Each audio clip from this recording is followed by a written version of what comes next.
हरे राम राम राम सीता राम राम राम।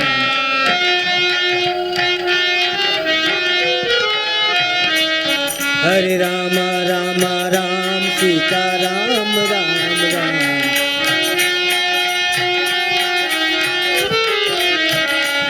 हरे राम राम राम सीता राम राम राम।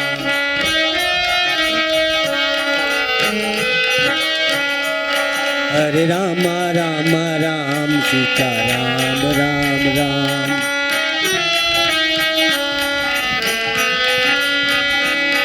हरे राम राम राम सीता राम राम राम।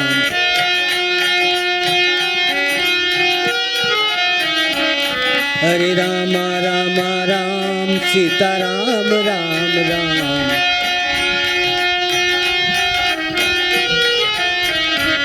हरे राम राम राम सीता राम राम राम।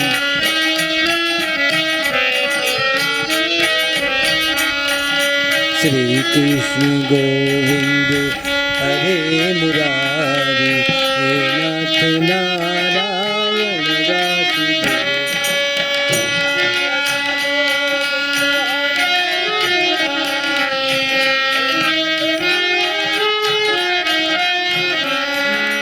हे नाथ नारायण वासुदेवा। हे नाथ नारायण वासुदेवा।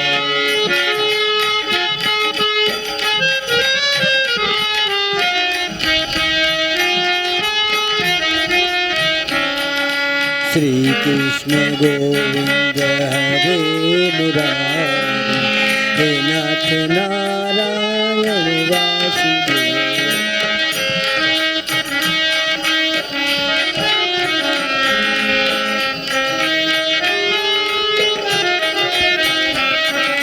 हे नाथ नारायण वासुदेवा। हे नाथ नारायण वासुदेवा।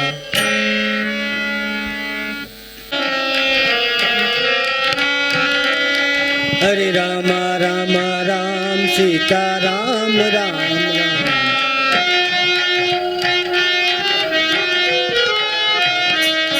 हरे राम राम राम सीता राम राम राम।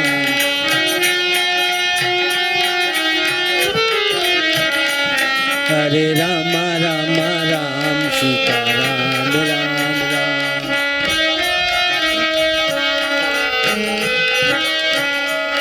हरे राम राम राम सीता राम राम राम।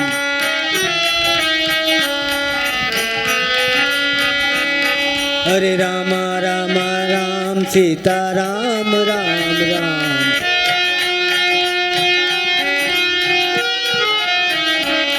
हरे राम राम राम सीता राम राम राम।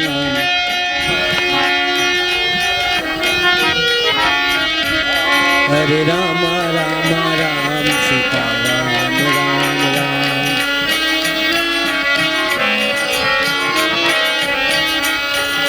श्री कृष्ण गोविंद हरे मुरारी हे नाथ Narayan Vasudev. Extra mic છે માइक extra.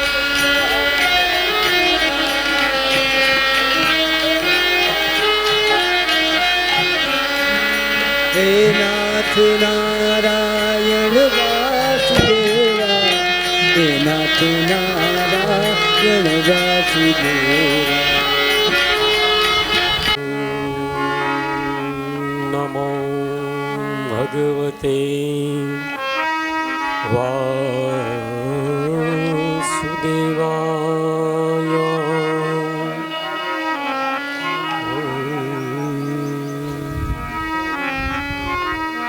स्वस्ति श्री गणेशाय नमः। स्वस्ति श्री सरस्वत्येभ्यो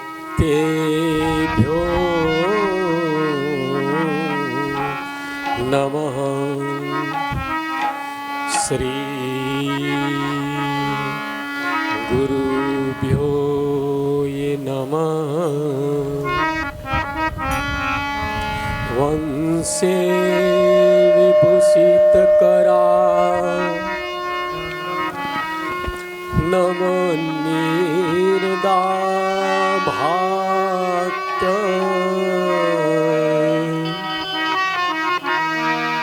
પીતાંબરાદરુણા વિફલાધરોષ્ટા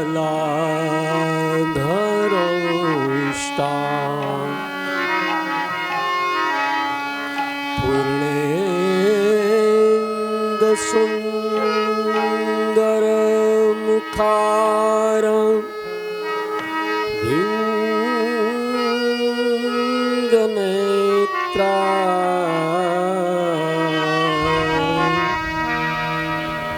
કૃષ્ણાત્મ પરમે તત્વં ન જાને સચિદાનંદ રૂપાય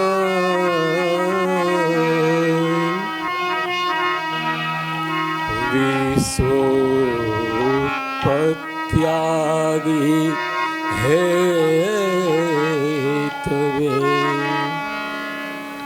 તાપત્ર વિનાશાય શ્રી કૃષ્ણાય વયં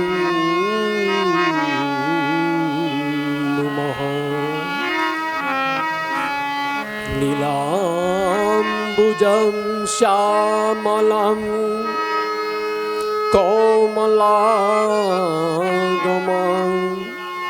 સીતારામ સમારોપિત વામભાગં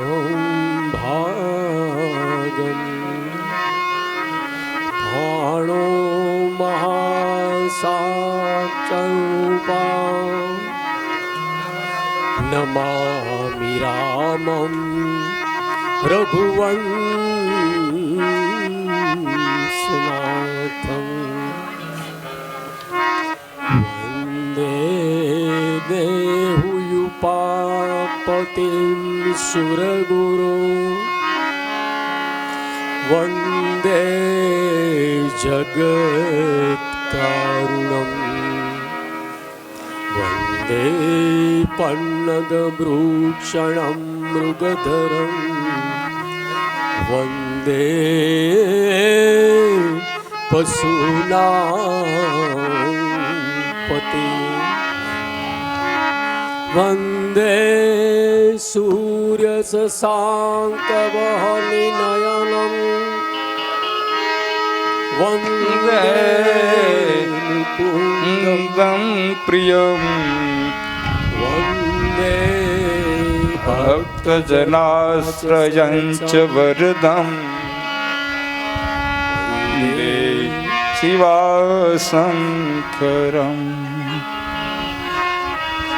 જયતિ મંગલા કાલી ભદ્રકાલી કપાલિની દુર્ગા ક્ષમા શિવા ધાત્રી સ્વાહા સ્વધા નમસ્તુતે. વસુદેવ વસુતં દેવં કંસન અરુણમર્દનમ દેવકી પરમાનંદમ કૃષ્ણં હે જગત ગુરુ. ધ્યાનં મૂલં ગુરુર્મૂર્તિ પૂજામૂલં ગુરુર્પદં મંત્રમૂલં ગુરુર્વાક્યં મોક્ષમૂલં ગુરુર્કૃપા. બોલો શ્રી કૃષ્ણ કનૈયા લાલ કી જય ભાગવત ભગવાન કી જય હરે રામ હરે રામ રામ રામ હરે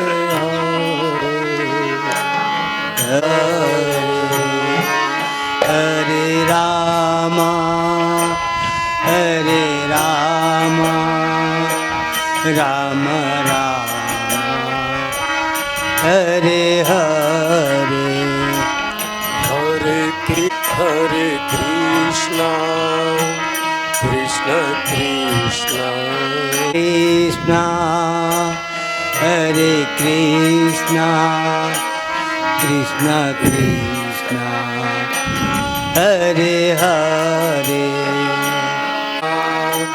રામ રામ હરે હરે હરે રામ હરે રામ રામ રામ હરે હરે હરે કૃષ્ણ કૃષ્ણ કૃષ્ણ હરે હરે હરે કૃષ્ણ હરે કૃષ્ણ કૃષ્ણ કૃષ્ણ હરે હરે હરે કૃષ્ણ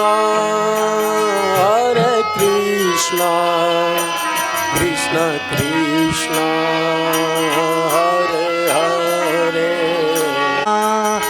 હરે કૃષ્ણ કૃષ્ણ કૃષ્ણ હરે હરે હરે રામ રામ રામ હરે હરે હરે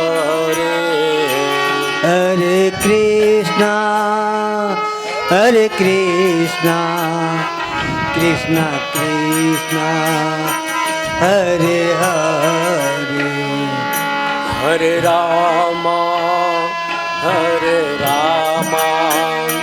રામ રામ હરે હરે રામ હરે રામ રામ રામ હરે હરે હરે રામ રામ હરે કૃષ્ણ કૃષ્ણ ઓંકારં બિંદુ સંયુક્તં નિત્યધ્યાયન્તિ યોગિનં ગોવિંદાય નમો પ્રભુનંદ કુમારો મે સ્વામિની વૃષભાનુજા કૃતાર્થોહમ કૃતાર્થોહમ કૃતાર્થોહમ ન સંશયા પવનતનય સંકટહરના મંગલમૂર્તિરૂપ રામ લખન સીતા સહિત હૃદયો બસો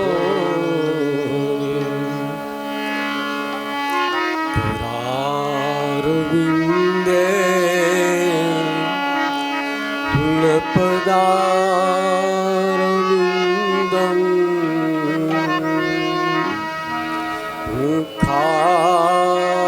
મુખારવિંદે નિનિવેશયંતમ વટસ્ય પત્ર પુટે સયાનં બાલં મુકુંદં મનસા સ્મરામિ શ્રી કૃષ્ણ ગોવિંદ હરે મુરારી હે નાથ નારાયણ વાસુદેવા હવે પીબસવા પ્રેત મેં તદેવા ગોવિંદ ગાઓ ધર્માધવેતી તરે તુમી આલા ગીપ કોપ કન્યા મુરારી પાદા પિત ચિત્ત વૃત્તિ નદ્યાદિકમ હવસાદ મોચન ગોવિંદ ધામો ધર્માધવેતી શ્રી કૃષ્ણ ગોવિંદ હરે મુરારી હે નાથ નારાયણ વાસુદેવા હે નાથ નારાયણ વાસુદેવા હે નાથ નારાયણ વાસુદેવ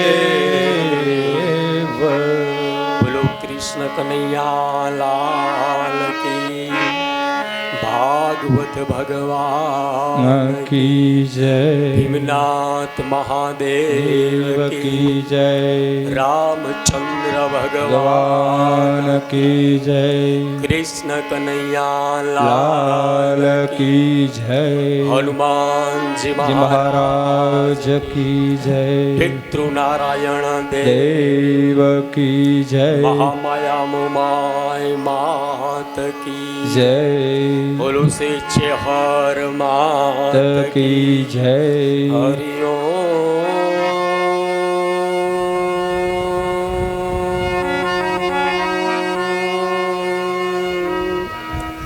નમઃ પાર્વતી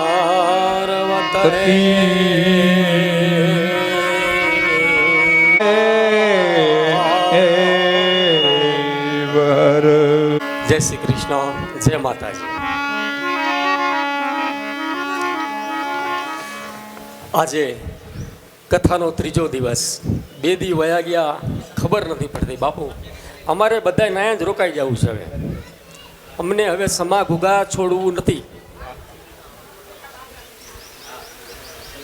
આપણે શ્રીમદ ભાગવતની જી અંદર કાલે પેલો સ્કંદ ચાલુ કરેલ.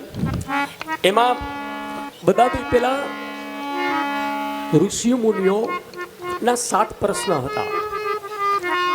સુતજી મહારાજને 7 પ્રશ્ન 5 સનકાદિકો જે બેઠા હતા સનકાદિકોએ કરેલા કે અમારા પ્રશ્નોનો ઉત્તર આપો, કે ભાગવત કેવી રીતે વાંચવું, અથવા તો કયા પાઠ કરવાથી કયા ભગવાનનું ભજન કરવું.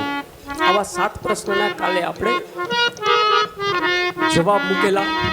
એમાં આપણે આ 7 પ્રશ્નના જવાબ આપણા આ 7 પ્રશ્નના જવાબ આપણને 7 દિવસની અંદર એમાંથી જ મળશે. પહેલું તો બધાથી પહેલાં એવું પણ કીધું છે કે સર્વપ્રથમ શાસ્ત્રમાં વાંચવા જેવું શાસ્ત્ર કયું? સરળ શાસ્ત્ર વાંચવા જેવું શાસ્ત્રમાં શાસ્ત્ર કયું? તો બધાથી ઉપરીય શ્રીમદ ભાગવત આવેલું છે. સર્વશાસ્ત્રમાં વાંચવા જેવું ભાગવત, કારણ કે ભાગવત છે એ સરળ છે એકદમ. અને ભાગવતની અંદર પરમાત્માના ગુણગાન જ છે. અને ભગવાનને તો ભગવાનના તમે ગુણગાન ગાઓ એવા પરમાત્મા રાજી છે. તો આજે આપણે ત્રીજા દિવસના પ્રારંભની અંદર કાલે આપણે જોયું કથાની અંદર કે પરીક્ષિત રાજાનો જન્મ થવો. જો 3 વસ્તુ એકી સાથે થાય છે. પરીક્ષિત રાજાને રાજ દેવું, યુધિષ્ઠિરને સર્વપણ કરવું, પાંડવો અને ભગવાન કૃષ્ણ સ્વધામ પધારે છે અને કળિયુગની સ્થાપના થાય છે.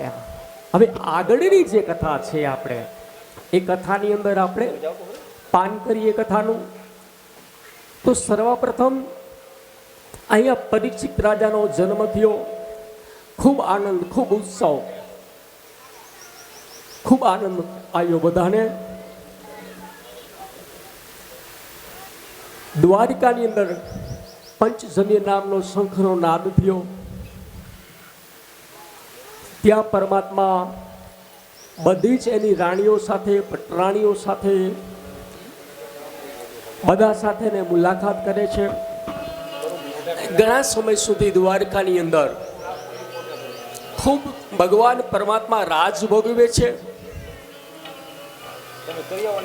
સમય વીતતો જાય છે. હસ્તિનાપુરની અંદર યુધિષ્ઠિર રાજા રાજ ચલાવી રહ્યા છે. એવો એક સમય આવે છે, યુધિષ્ઠિર રાજાને ગભરામણી થાય છે. એને અપશુકનો થવા માંડે છે. અર્જુનને કહે છે કે અર્જુન ભાઈ, તું એક કામ કરને, જરા દ્વારકા જોઈ આવ ને. દ્વારકાને બધા બરોબર તો છે ને? ત્યારે અર્જુન હસ્તિનાપુરથી કૃષ્ણ ભગવાનને મળવા માટે દ્વારકા આવે છે. પણ દ્વારકાનો સમય એટલો વિહન બની ગયો છે કે કોઈ કોઈનું સાંભળવા હવે તૈયાર નથી. અહીંયા ઘણા બધા શ્રાપ ને ઘણા બધા દોષોને કારણે ભગવાન કે મારે હવે સ્વધામ જવાનો મારો સમય આવી ગયો છે. અર્જુન મળવા આવે છે ત્યારે અર્જુનને બધી વાત કરે છે કે હે અર્જુન, તું હસ્તિનાપુર જા અને યુધિષ્ઠિરને બધાને કહેજે કે મારું કામ અહીં પૂર્ણ થયું છે.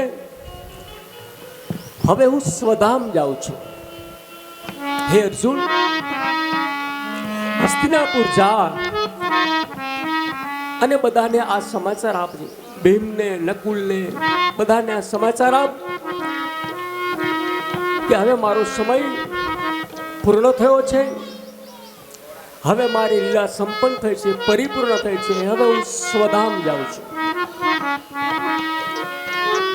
અહીંયા દ્વારકાની અંદર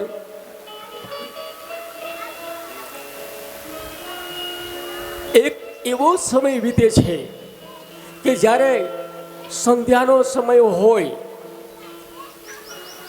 અને જે ગામની અંદર એવું કાંઈક બીના ખરાબ બની ગયું હોય અને જે સાંજના સમયમાં એવો સમય કરુણ લાગતો હોય, આવી આખી કૃષ્ણની નગરી કૃષ્ણને લાગે છે.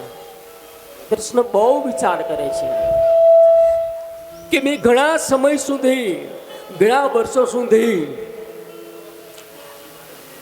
બધા મેં કર્મ કર્યા. કારણ કે આ તો ભગવાનના રૂપે અવતરી અને મનુષ્યનું રૂપ ધાણી અને બધા કર્મ કરેલા. આ તો પરમાત્માની બધી લીલાઓ હતી. એમ ભગવાન વિચાર કરે છે અને અર્જુનને પાછું હસ્તિનાપુર મોકલે છે. હસ્તિનાપુર આવી અને અર્જુન કાંઈ બોલતો નથી. યુધિષ્ઠિરની પાસે બે હાથ જોડી અને બોલી નથી શકતો કાંઈ. યુધિષ્ઠિર પૂછે છે કે ભાઈ, શું સમાચાર છે? દ્વારિકાના સમાચાર શું છે? કેમ કાંઈ બોલતો નથી?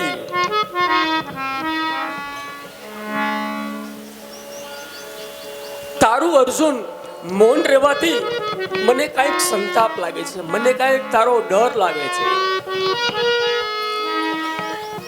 ત્યારે અર્જુન ધ્રુસકે ધ્રુસકે રડે છે.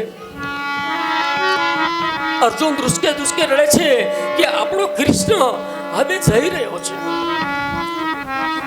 એ સ્વધામ જાય છે.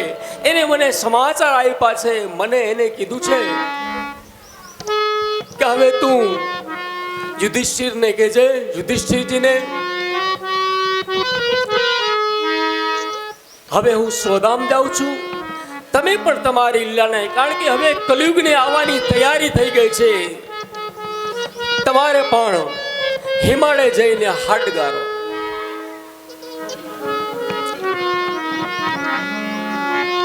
અહીંયા યુધિષ્ઠિરને ખબર આવે છે. યુધિષ્ઠિર એના પૌત્રનો એટલે કે પરીક્ષિત રાજાના થોડો સમય વીતે છે એટલે રાજ બધું પરીક્ષિત રાજાને આપી દે છે. એને રાજ્યાભિષેક એમનો કરે છે. રાજાભિષેક કરી અને પાંડવો કહે છે કે હવે અમે સર્ગોર્પણ કરીએ અને પરીક્ષિત રાજાને આ ગાદી આપી અને યુધિષ્ઠિર, અર્જુન, નકુમ બધા જ પોતાના સમય અનુસાર ક્ષેત્ર છોડી અને જંગલમાં જાય છે. હસ્તિનાપુરમાં આ બાજુ રાજા પરીક્ષિત બહુ સત્યવાદી રાજા છે.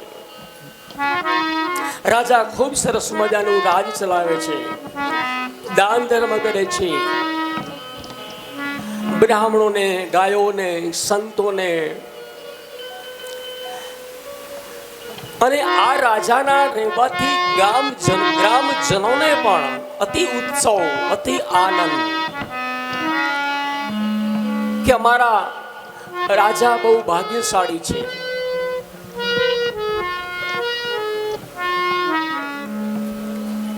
પણ જ્યારે પરીક્ષિત રાજાનો જ્યારે જન્મ થયો હતો એ સમય દરમિયાન એની કુંડલી જ્યારે જોઈ હતી જ્યોતિષમાં, શાસ્ત્રમાં બ્રાહ્મણે એમની જ્યારે કુંડલી બતાવી હતી, અર્જુનજીએ પૂછ્યું હતું યુધિષ્ઠિરજીએ કે અમારા પૌત્રના, અમારા આ પરીક્ષિતના ભાગ્ય કેવા છે, ભાગ્ય અમારો દીકરો કેવો થશે? તો કે તમારો દીકરો તો મોટો થઈ અને રાજાધિરાજા બહુ મોટો રાજા બનશે, ખૂબ સુખ ભોગવશે, પોતાની પ્રજાનું પાલન કરશે, બધી જ પ્રજાને બહુ સુખી કરશે. ગામની અંદર ગાયોની રક્ષા, બ્રાહ્મણોની, સાધુઓની, સંતની, આવેલા મહેમાનોની બધાની સેવા કરવા વાળો થશે. તમારો પુત્ર બહુ રાજ ભોગવશે અને ખૂબ બધાના આશીર્વાદ પ્રાપ્ત કરશે. પણ રાજા યુધિષ્ઠિર એનું મૃત્યુ સારું નથી. એના મૃત્યુ છે સર્પદંશથી. તો ઈક્ષણ થોડી રાજ બહુ સારું ભોગવશે. યુધિષ્ઠિર રાજા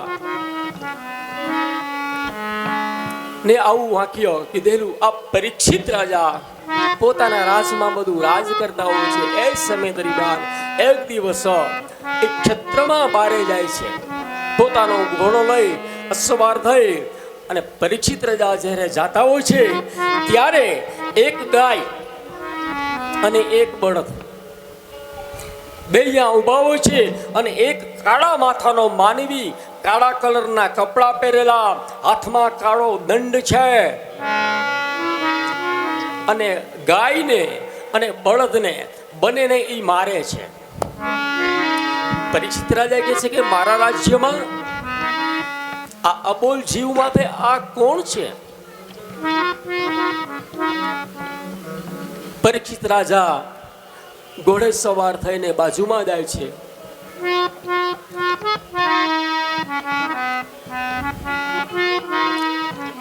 પરીક્ષિત રાજા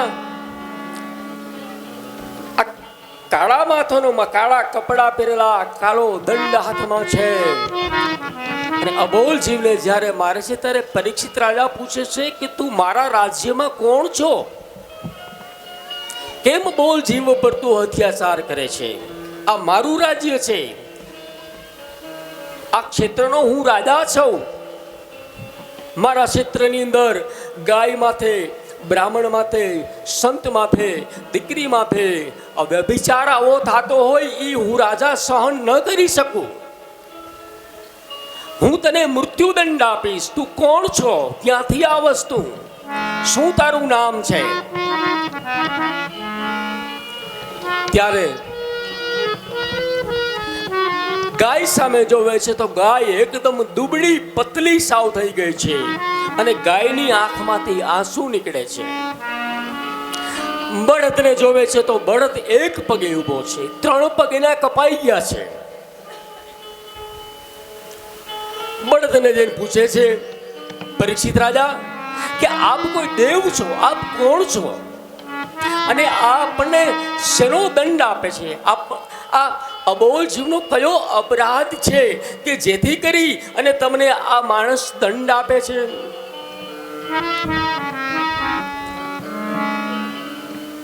ત્યારે બળદ એમ કહે છે કે હું ધર્મ છું. ધર્મ સતયુગ, ત્રેતાયુગ, દ્વાપરયુગ અને કલયુગ 4 યુગ છે. એમાંથી સતયુગ ગયો, ત્રેતાયુગ ગયો, દ્વાપરયુગ ગયો, એટલે મારા 3 ચરણ વ્યાગ્યા. હવે એક જ પગ છે મારો. એટલે ધર્મ જો મને મારો આપણો એકબીજાનો જો સહારો હશે તો ધર્મ સ્થાપિત થઈ શકશે. કળિયુગમાં ધર્મને એક પગે ઊભો છે, એક પગે ઊભો છે. એને જો કોઈ આપણે સહારો આપીએ. આજે સમાઘોગા ગામની અંદર જીતેન્દ્રસિંહ એક સહારો બન્યા છે. એને એક ભાવ જાગ્યો કે મારા ગામમાં મારે કથા કરવી છે. મારા ગામની પાછી જીતુભાઈ એની કથા નથી, આખા ગામની કથા છે. ગામમાં આપણા આખા ગામના પિતૃ ને મોક્ષ માટે કથા છે. અને હા, એક વાત કરતા ભૂલી ગયો છું. કાલે કૃષ્ણ ભગવાનનો જન્મ છે તો કાલે બને તો જેને કોઈને કૃષ્ણ બનવું હોય, બાળક નાનો કોઈ હોય એને ગમે તેને બનવાનું. પછી માતા પિતા જેને બનવું હોય વસુદેવજી, યશુદેવજી એ પણ બનવા માટે તો અહીંયા અમને સાંજે ખાલી 6 વાગે કહી જાજો, 6 સાડા 6 સુધીમાં. તો કાલે કોઈ પણને આ પ્રાપ્તિ લેવી હોય તો કાલે બહુ સારામાં સારો દિવસ છે. તો એના માટે ખાલી અહીંયા નામ લખાવી દો. ગમે તેને બનવું હોય ને, કોઈ કાંઈના કોઈ ચડાવો કે કાંઈ કરવાનું છે નહીં. ખાલી બસ એવું જીતેન્દ્રસિંહનો ભાવ છે કે મારા ગામની અંદર મારા આદા કથા કરે. આ ભાવથી મને કથા કરવાને બોલાવ્યો છે. અને હું અહીંયા એક બીજો સંકલ્પ પણ લઉં છું તમારા ગામમાં હવે કે તમારે જો મારી કથા કરાવી હોય તો હું તમારા ગામમાં 1 રૂપિયો ક્યારેય નહીં લઉં. હું ગામને આ ગામથી મને મારો ભાવ છે. આ ગામે જે મારી જીવન બનાવ્યું છે, કી જય. હું સમાઘોગાથી આગળ આવ્યો છું. આજ મારું ભવિષ્ય છે. જીતેન્દ્રસિંહ ને પ્રદીપસિંહ છે જે એ 2 ભાઈઓએ મારું રાખ્યું છે, મારું નહીં. અરે બ્રાહ્મણ, આ તો માણસ બ્રાહ્મણ સમાજનું અમારો આખો પરિવાર આ માણસને માને છે. અને મારા અને કથાય તમને એ કહું, એને કાંઈ તકલીફ કાંઈ નથી જીતુભાને. ખાલી મને કથાકાર બનાવવા માટે કથા કરાવી છે. આજ તો એ કહું તમને હું કે મારો બ્રાહ્મણનો દીકરો, આને ક્ષત્રિય કહેવાય. એ બ્રાહ્મણનો દીકરો આગળ આવતો હોય, એને વ્યાસપીઠ મળતી હોય, એને યુટ્યુબ મળી જતું હોય, એને લાઈવ બધું મળતું હોય ને તો વિનુ મહારાજ હું ગમે એટલો ખર્ચો પણ મારા ગામની ગાયું માટે કરો. આ માણસ આને ક્ષત્રિય કહેવાય. બોલો ગામ માટે કરવા માંગે છે. કી જય. ઉપકારી એને કહેવાય. આ એનો આત્મા, આ માણસને જ ઉપકારી કહેવાય. આ કરી શકે દાન, ધર્મ, કર્મ. તો કોઈને કાલે કૃષ્ણ બનાવવા માટે કોઈ બાળક નાનું હોય તો પણ કહેજો. અને યશુદેવ બનવા માટે, દેવકીજી બનવા માટે એની કાંઈ તૈયારી હોય તો સાંજે કહી દેજો. અમે સાંજે બધી વસ્તુ લેવાના જાય છે તો પોશાક લઈ આવી બધો. ખાલી અહીંયા જાણ કરી. અને ગામમાં અને બધા આપણી જીતુપાની કથા નથી, હું એનો ભાઈ બનશો કહું છું આપણી બધાની કથા જ છે. કારણ કે જીતુભાઈ પોતાની કથા કરી જ નથી. એને કીધી મારા ગામની મારી ગાય. આજ અહીંયાથી હું એવો સંકલ્પ લઈને જાઉં છું કે અહીંયાથી અમારે કોઈને 1 રૂપિયો એ જીતુબાને કાંઈ નથી લેવાનું. એના ઘરે જો સ્થાપના કરેલી છે એમાં જે કાંઈ પૈસા આવે છે એ રોજ મૂકી છે પૈસા. એ પૈસા પણ અમે ગાયના ગૌચરામાં આપવાના છે. તો ક્ષત્રિય ધર્મ છે ગાયની રક્ષા, બ્રાહ્મણની રક્ષા કરવી, સાધુની સંતની રક્ષા કરવી. તો આ ક્ષત્રિયનો ધર્મ નિભાવે છે. આજ ગાય માટે પોતાનો આખો આજ 7 દિવસ આપવો એટલે આજ કેટલા દિવસથી એમની ઓફિસ કામકાજ બધા બંધ છે, ઘર પરિવાર બધા આજે 24 કલાક અમે જેટલા છે અમારી સેવામાં જ પડ્યા છે. સવારમાં અમને નાસ્તો દેવો, પૌવા બનાવી દેવા, રોજ રોજ અલગ અલગ ખાવાનું બનાવી દેવું, 12 વાગે જમાડી દેવા, પાછા 2 વાગે પૂછવું, પાછો 10-15 મિનિટ એટલે ચા પાવો, ઘડી બધું હાય તો રહેવું ને. બ્રાહ્મણોના કપડાં આપે, સાફ સફાઈ, બીજા 2-3 રાખી દીધા છે કામ કરવા માટે કે ઘણા બધા. પણ ગોરબાપા મોજમાં અમારા સમા ઘોઘા ગામની અંદર બ્રાહ્મણનો દીકરો સંતુષ્ટ થવો જોઈએ આવો વિચાર કરી આવું સરસ મજાનું આયોજન આપ બધા મને સાંભળો છો. હું પણ ભાગ્યશાળી છું. મેં કથા કરેલી છે ભાગવત, પણ નાની કથાઓ મેં કરેલી છે. પણ આ મોકો મને જીતેન્દ્રસિંહ જાડેજાએ આપેલો છે એટલે હું એમનો ખૂબ ખૂબ આભારી છું. અને ખાસ કરીને હું આખા ગામનો પણ આભારી છું કે સમા ઘોઘા ગામની માતાઓ બહેનો બધા મને સાંભળે છે. કૃષ્ણ ભગવાનની વાત આપણે પરીક્ષિત રાજા ધર્મને પૂછે છે કે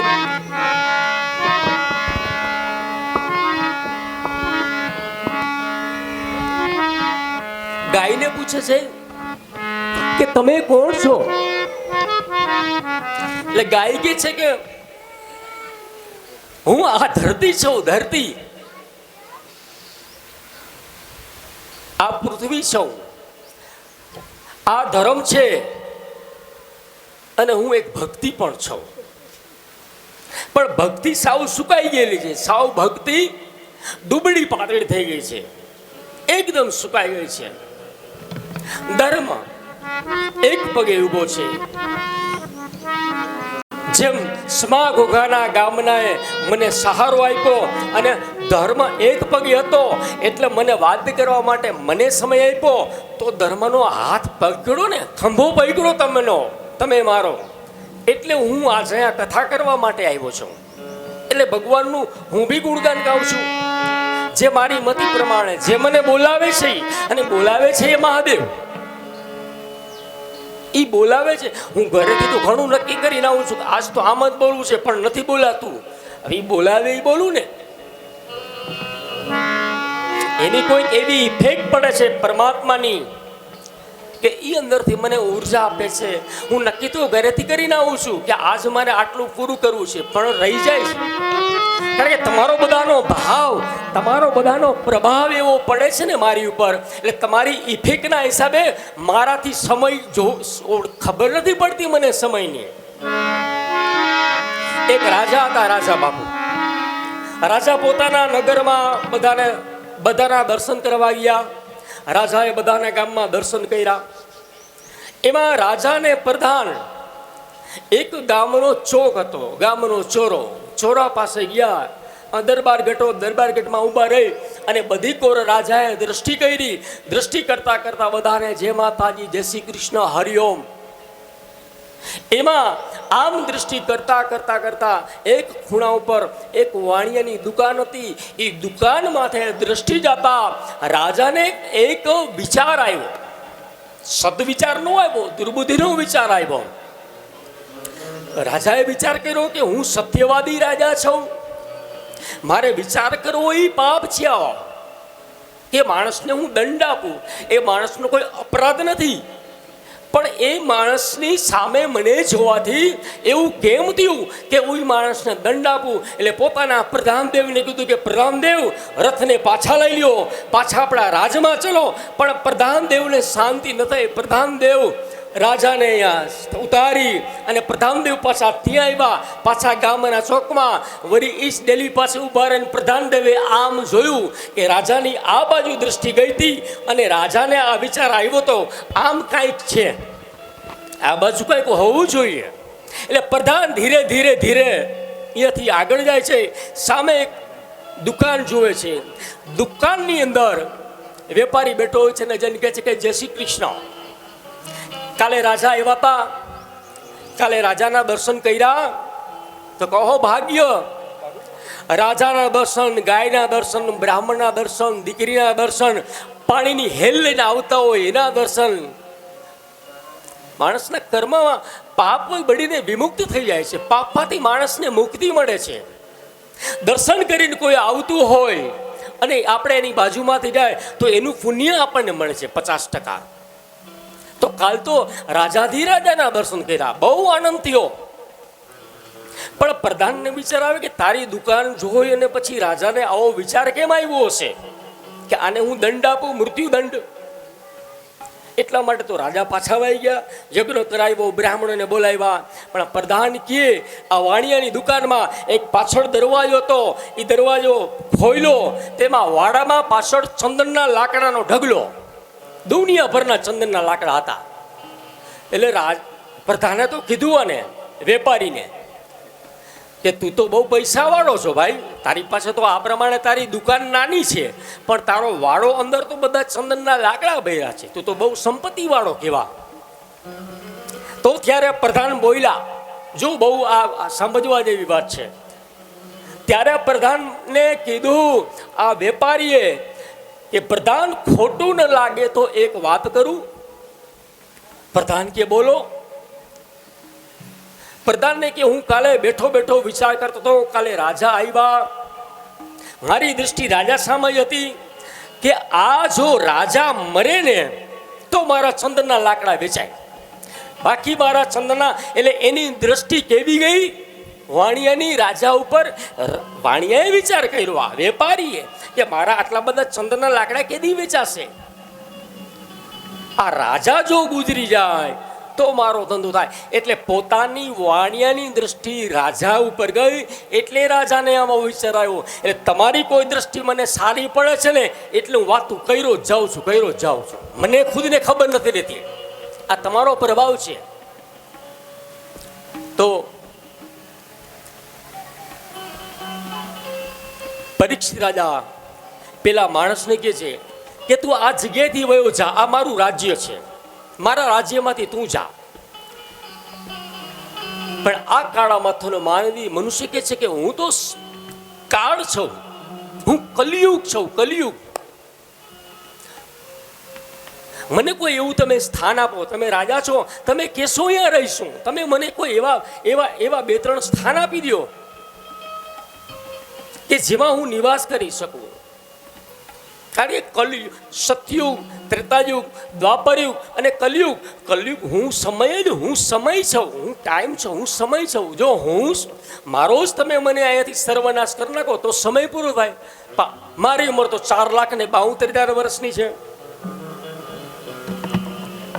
પણ મને તમે ક્યાંય સ્થાન આપો. તમે રાજા છો,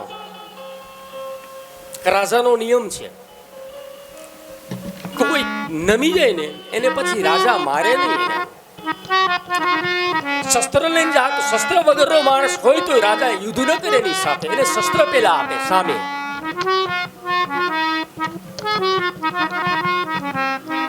પરીક્ષિત રાજા એને સ્થાન આપે છે 4 જગ્યા ઉપર.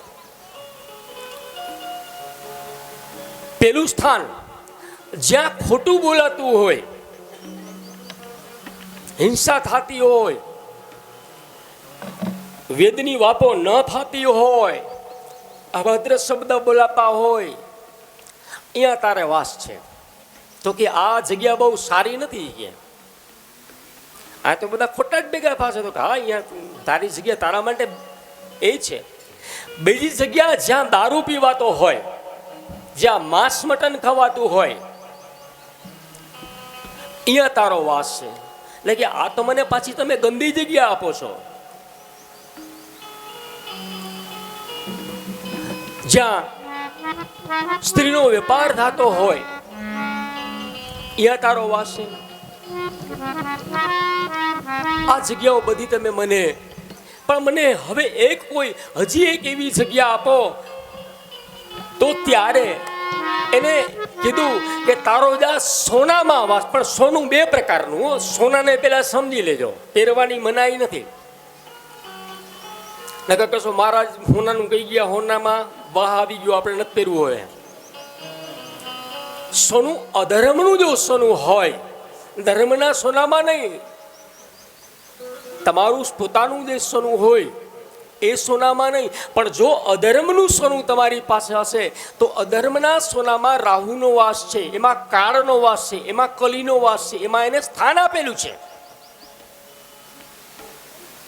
આ એને સ્થાન આપી પરીક્ષિત રાજા પોતાના સમય પ્રમાણે ઘરે જાય છે. પછી પાછા એક દિવસ પરીક્ષિત રાજા જંગલમાં ફરવા નીકળે છે. પણ એમને એક એમના દાદાનો એલો મુંગટ પડ્યો હતો, નાનાનો. એ મુંગટ, હવે એ મુંગટ પાછો કૌરવોનો હતો ને. એ મુંગટ છે એ યુદ્ધમાંથી લીધેલો હતો. એ મુંગટની અંદર એને પહેરી લીધો એટલે કળિયુગ સીધો ઉતરી ગયો માથામાં. પરીક્ષિત રાજા જંગલમાં જાય છે. જંગલમાં જતા જતા એક સંન્યાસી, એક સંત, એક બ્રાહ્મણ ત્યાં બેઠા બેઠા તપસ્યા, ભગવાનની ઉપાસના કરે છે, ભગવાનનું ભજન કરતા હોય છે.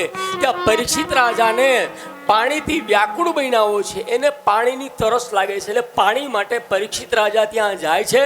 પણ આ ગુરુ છે એ પોતાની સમાધિમાં બેઠા છે, એને કઈ ધ્યાન નથી કે રાજા આવ્યા, કોઈને કઈ ખબર જ નથી, કાંઈ પરમાત્માનું ધ્યાન ધરે છે. પણ આ પરીક્ષિત રાજા તો બહુ સત્યવાદી હતો. પણ એને મુંગટ જેને પહેરેલું હતું, એના મુંગટની અંદર જે કડી બેઠો હતો, એક કડી પ્રવેશ થઈ ગયો. એટલે એને એની પાસેથી તીરખામઠું એનું જતું, એનાથી એક નાગને મારી અને જે ઋષિ બેઠા હતા, ઋષિના ગળામાં પહેરાવી દીધો. શ્રમિક નામના ઋષિ એના ગળામાં પહેરાવી દીધો. એમના પુત્ર સાથે બધા બાજુમાં નદીનો કિનારો હતો, નદીના કિનારે બધા બાળકો બધા નાતા હતા. નાતા ખબર પડી શૃંગી ઋષિને કે મારા પિતાને કોઈ અપમાન કર્યું છે, જેને મરેલો સર્પ મારા પિતાના ગળામાં નાખી દીધો છે. ત્યાં શૃંગી ઋષિએ ત્યાં ઊભા પોતાના હાથમાં જળ લઈ અને કીધું કે જેને મારા પિતાના ગળામાં સર્પ નાખ્યો છે એને હું શ્રાપ દઉં છું કે એનું 7મા દિવસે એને મૃત્યુ થાય. તક્ષક નામનો નાગ કરી અને એમનું મૃત્યુ થાય. આ શ્રાપ મળી ગયો. શૃંગી ઋષિ ઘરે આવ્યા. જ્યારે સમાધિ છૂટે છે ત્યારે કહે છે બેટા આ તે શું કર્યું? આ તો રાજા છે, આપણો પાલનહાર રાજા, સત્યવાદી છે. અને મારી કદાચ ભૂલ હોઈ શકે, મારી આંખ ન ઉઘડી અને મેં સ્વાગત નથી કર્યું કદાચ. બેટા આટલો બધો બહુ શૃંગી ઋષિને કીધું છે કે બેટા આ તે ખોટું કર્યું છે. પણ હવે એને સમાચાર, પરીક્ષિત રાજાને સમાચાર મોકલવા જરૂરી છે કે હવે તમારી પાસે સમય બહુ ઓછો છે.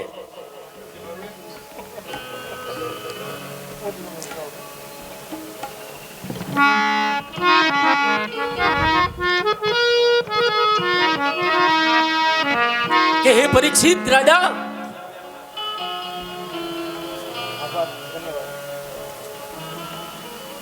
5-6 છોકરાઓ ભેગા થાય છે શૃંગી ઋષિ સાથે. બધા પરીક્ષિત રાજા પાસે આવે છે. પરીક્ષિત રાજાને કહે છે આવીને કે રાજા હવે સમય તમારી પાસે બહુ ઓછો છે, હવે તમારા માટે માત્ર 7 દિવસ છે. 7 દિવસમાં તમારે આ પૃથ્વીનું રાજ્ય છોડી અને જવાનું છે. તમે એક આ રાજાનો, બ્રાહ્મણનો શ્રાપ લાગ્યો અને એના શ્રાપથી એને તક્ષક નામનો નાગ કરડશે. આવું એને સાંભળી અને પરીક્ષિત રાજા તો ખરેખર જોવા જાય તો પરીક્ષિત રાજા ગદગદ થઈ ગયા. પોતાનું રાજ પોતાના સંતાનને આપી દીધું.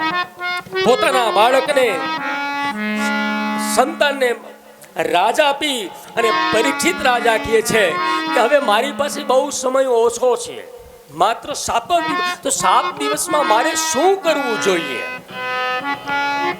સમય બહુ ઓછો. જો પરીક્ષિત રાજાને તો ખબર છે કે 7 દિવસ છે, પણ આપણે બેઠા એમાં આપણને કોઈને ખબર નથી કે આપણા કેટલા દિવસ છે. તો હું તો કહું છું, આજ કર્મે, આજ દિવસે, આજ યોગે સમય મળી ગયો છે, તો હું તો કહું છું ભજી લેવાય. સમય મળ્યો છે અને કોઈ આપણા કર્મના બંધન સારા હશે. હું તો કહું છું કે મને તમને આ અવસર મળ્યો આજે આપણે ઘર બેઠા ગંગા છે. અહીંયા આપણા ગામમાં, આમાં સમાગુગાની ગામની અંદર આજ પ્રવાહ ચાલી રહ્યો છે. પરીક્ષિત રાજાએ તૈયારી કરે છે, પોતાના બાળકને રાજ્યાભિષેક કરે છે, રાજગાદી એને આપી દે છે અને પછી કહે છે કે બેટા, હવે હસ્તિનાપુરનું રાજ તું સાચવજે, મારો સમય પૂર્ણ થયો છે. ત્યાંથી પરીક્ષિત રાજા ઘર છોડી અને વયા જાય છે. પરીક્ષિત રાજા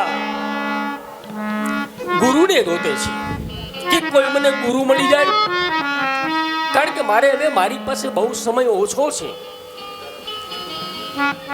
હવે મારે પરમાત્માના શરણમાં જવું હોય તો શું કરવું?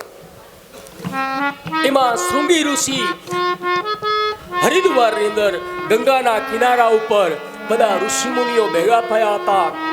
એમાં પરીક્ષિત રાજા જાય છે. પરીક્ષિત રાજા બધા ઋષિઓનું બહુ સ્વાગત કરે છે. બ્રાહ્મણોને તો પરીક્ષિત રાજા બહુ માનતા હતા, કારણ કે પેલાના રાજાઓ મહારાજાઓ પેલા બ્રાહ્મણને જ પૂછતા, બ્રાહ્મણને પૂછીને કોઈ પણ કર્મ કરતા. તો પરીક્ષિત રાજા બ્રાહ્મણ પ્રિય હતા, બ્રાહ્મણને બહુ માનતા હતા.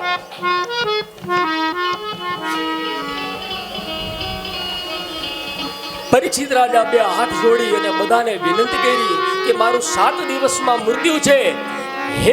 હે સંતો, હે મહંતો, આ 7 દિવસની અંદર મને મુક્ત થાય એવો કોઈ રસ્તો આપ જાણતા હોય તો મને કહો. ત્યારે બધા ઋષિ મુનિઓ ત્યાં બેઠા હતા. એ દરમિયાન ત્યાં સુખદેવજી મહારાજનું પ્રાગટ્ય થયું. બોલો સુખદેવજી મહારાજ કી જય. સુખદેવજી મહારાજ જે છે, હવે થોડી એની કથા અહીંયા લેવાની છે. આપણે એનું પણ થોડું લઈએ કે વેદવ્યાસે 4 વેદ બનાવ્યા, 18 પુરાણક બનાવ્યું, ખંડશાસ્ત્ર બનાવ્યા, ઉપનિષદ બનાવ્યા. પણ વેદવ્યાસને શાંતિ નહોતી થતી. પછી નારદજી આવ્યા, નારદજી વાર્તા કરી, એથી કરીને એને ભાગવતની રચના કરી. 4 મંત્રમાંથી 18,000 શ્લોક બનાવ્યા, 365 અધ્યાય કર્યા, 12 સ્કંદ કર્યા. પછી કીધું કે હવે આ ભાગવત દેવું કોને મારે? ભાગવત તો રચના થઈ ગઈ, ભાગવત બનાવી લીધું, પણ એવો કોઈ લાયક તો હોવું જોઈએ ને કે જેને હું દઈ શકું. એટલે વેદવ્યાસજી તપસ્યા કરવા માટે જંગલમાં જાય છે. ઘણા સમય સુધી તપસ્યા કરે છે. આચરણ આને આગળ વધારી શકે એવો તમારા જેવો કોઈ જો પુત્ર મળી જાય તો મને પુત્ર આપો. ભગવાન કે મારા જેવો પુત્ર તો કોઈ છે નહીં, હું ખુદ પુત્ર થઈને તારા ઘરે આવું, સારો સમય આવશે તારો. વેદવ્યાસ પોતાના નગરમાં આવે છે. તપસ્યા પૂર્ણ થઈ, સમય વીતતા ગર્ભ બાળક રહે છે. 9 મહિના, 10 મહિના, 11 મહિના, 12 મહિના, 13 મહિના સમય વીતતો ગયો. પછી તો ભગવાન એ ગર્ભની અંદર ભગવાન વારે નીકળે નહીં. એટલે પછી તો ભગવાને કીધું, નાનકડું રૂપ લઈને ભગવાન ચૂપ લઈને ગયા અને કીધું કે હવે માને પીડા થાય, 9 મહિના જ પેટમાં રહેવાય. હવે જાજો સમય થયો છે, માને પીડા થતી હોય, ભગવાન કે હું બારે ન નીકળું, કારણ કે મને ખબર છે વિષ્ણુ ભગવાન કે તમારી માયા મને મૂકશે નહીં કે તમે માયાના પતિ છો. તમે જો મને એવું વરદાન દેતા હોય કે મને માયા સ્પષ્ટ નહીં કરે તો જ મારે જન્મ લેવો છે, નહીં તો હું અહીંયા માના ગર્ભમાં બેઠો છું, સંધ્યા પૂજા કરું છું, પરમાત્માનું સ્મરણ જ કરું છું, રામ રામ રામ રામ. લક્ષ્મી નારાયણ નારાયણ નારાયણ નારાયણ નારાયણ લક્ષ્મી નારાયણ નારાયણ નારાયણ લક્ષ્મી નારાયણ નારાયણ નારાયણ શિવ નારાયણ નારાયણ નારાયણ નારાયણ નારાયણ નારાયણ નારાયણ બ્રહ્મ નારાયણ નારાયણ નારાયણ બ્રહ્મ નારાયણ નારાયણ નારાયણ લક્ષ્મી નારાયણ નારાયણ નારાયણ લક્ષ્મી નારાયણ નારાયણ નારાયણ શિવ નારાયણ નારાયણ નારાયણ શિવ નારાયણ નારાયણ નારાયણ ગંગાના હાલો ગંગાના કિનારા ઉપર પરીક્ષિત મહારાજ ગુરુને ગોતે છે. વેદવ્યાસને ત્યાં 9 મહિના 10 મહિના 15 મહિના 16 મહિના થયા. પછી ભગવાન સૂક્ષ્મ રૂપ લઈ અને માના ગર્ભમાં જાય છે અને કહે છે કે ભગવાન હવે તમે અવતાર લઈ લ્યો. તો કે નહીં, મને માયાનો બહુ ડર લાગે છે. તો ભગવાને કે હું સંકલ્પ કરું છું, હું મારી માયા તમને સ્પષ્ટ નહીં કરે, તમે જન્મ લઈ લ્યો. જન્મતા વેત જ પરીક્ષિત રાજાના કથા કરવા માટે મહારાજ સુખદેવજી મહારાજ આ પૃથ્વી ઉપર જન્મ લે છે. બોલો સુખદેવજી મહારાજ કી જય. જન્મતા વેત પોતાની નાળ છે, એક નદીનો કાંઠો છે. એક નદીના કાંઠા પાસે ઘણા બધા સ્ત્રીઓ સ્નાન કરતા હોય છે અને સુખદેવજી ત્યાંથી પસાર થાય છે. સુખદેવજી ત્યાંથી નીકળે છે, પાછળ એમના પિતા વેદવ્યાસ હે બેટા હે બેટા હે બેટા કરતા કરતા પાછળ જાય છે. એમાં જે પેલી સ્ત્રીઓ નાતી હોય છે, જ્યારે સુખદેવજી મહારાજ જ્યારે ત્યાંથી નીકળ્યા છે ત્યારે સ્ત્રીઓ બધી નાય છે, પણ જ્યારે વેદવ્યાસ સાથે નીકળે છે એટલે પોતાના વસ્ત્ર ધારણ કરી દે છે. એટલે વેદવ્યાસ ત્યાં જાય છે કે તમે તો મારી દીકરીઓ છો, હું તમારો બાપ કહેવાઉં. આ મારો દીકરો જુવાન હતો, મારો દીકરો તો વસ્ત્ર બી ધારણ નથી કરેલા, કારણ કે તમે માયામાં છો. એ તમારો દીકરો છે, પણ એ દીકરાને ખબર નથી કે કોણ સ્ત્રી કે કોણ પુરુષ, એને કોઈ ભાન જ નથી. એ નથી કોઈ સ્ત્રી નથી કોઈ પુરુષ, એના માટે ખાલી જીવ છે.